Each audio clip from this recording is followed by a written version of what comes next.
को आवाज दो, आवाज दो, आवाज दो। दिलीप को, दिलीप को, दिलीप को, दिलीप को, दिलीप को, दिलीप को, दिलीप को, दिलीप को आवाज दो, आवाज दो, आवाज दो,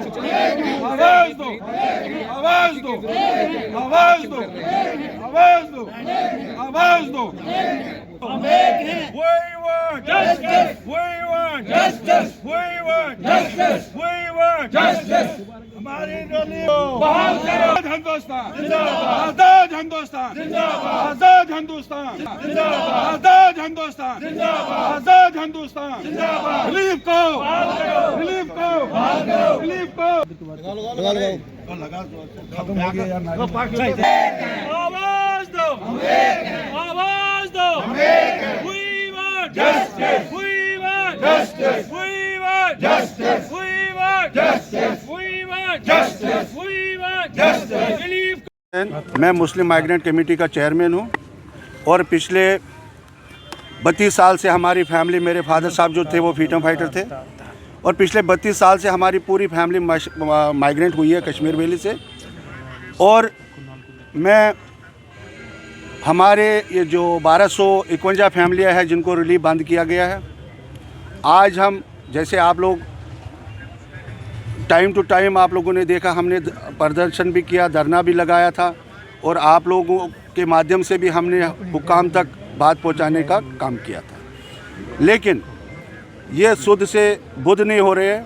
हमने अब आज इस मकसद से यहाँ पे आए थे कि हम रिलीफ कमिश्नर साहब को अपनी बातें बताएं, अपने जो काम है, जो इन्होंने काम किया है पीछे, यहाँ जैसे इन्होंने एक वेरिफिकेशन का सिलसिला शुरू किया है और वो वेरिफिकेशन कहाँ तक पहुँची है। हम ये कह रहे हैं कि जिनको वेरिफिकेशन आई है उनको रिलीफ वागुजार किया जाए और जिन्होंने जिन अफसरों ने जो ये काम किया है, बेहुदा काम किया है और 1251 फैमिली पिछले 1.5 साल से सफ़र कर रहे हैं, हम इनको ये बताना चाहते हैं कि अगर वो लोग, एक ही आर्डर है, किसी को 649 में आर्डर है, किसी को 795 में आर्डर है और किसी को कैबिनेट आर्डर है, और अगर एक ही आर्डर के तहत 200-400 लोगों को रिलीफ मिल रहा था, कारण क्या है कि 400 लोगों में से 100 लोग को बंद किया गया और 300 लोग रिलीफ ले रहे हैं। आर्डर नंबर सेम है, डी फार्म नंबर सेम है, डी फार्म नंबर सेम है और उन किसी आर्डरों पे बहुत सारे आर्डर हमारे पकड़ में आए हैं जो रिलीफ ले रहे हैं, उन पे भी प्रोविजनल लिखा गया है और हमारे राशन कार्डों के ऊपर भी प्रोविजनल लिखा गया है। लेकिन अगर उसके बाद हमारे जो आर्डर हुए हैं टिल फर्दर आर्डर, और हम ये पूछना चाहते हैं टिल फर्दर आर्डर का मतलब क्या है, उसकी मेन क्या है? उसका मेन है कि ये तब तक वैलिडिटी आर्डर है जब तक दूसरा आर्डर इशू नहीं करे डिपार्टमेंट। और इन्होंने उसी टिल फर्दर आर्डर को ये क्या नाम है इसका प्रोविजनल बनाया और उन क्लर्कों ने इन चीज़ों को इनको बेखबर रखा।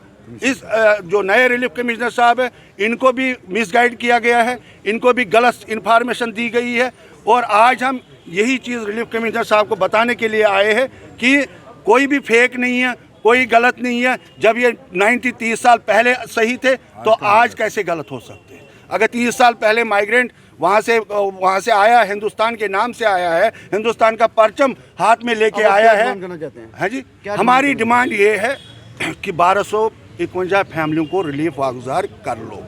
और अगर आप कह रहे हैं कि हमने वेरिफिकेशन करनी है और हम उसके अगेंस्ट ये कह रहे हैं कि जिनकी वेरिफिकेशन आई है उनको रिलीफ वागुजार करो, जिनकी पेंडिंग है उनको क्या कारण है वो हमें बता दो, हम डिस्कशन करने के लिए तैयार हैं। उनसे बैठ के हम डिस्कशन करेंगे क्यों नहीं आई बाकी लोगों का, अगर 800 लोगों की आई, 400 की क्यों नहीं आई, वो भी बैठ के करेंगे, वो भी एक निचोड़ निकलेगा, कोई हल तो उसका निकालना पड़ेगा। 1200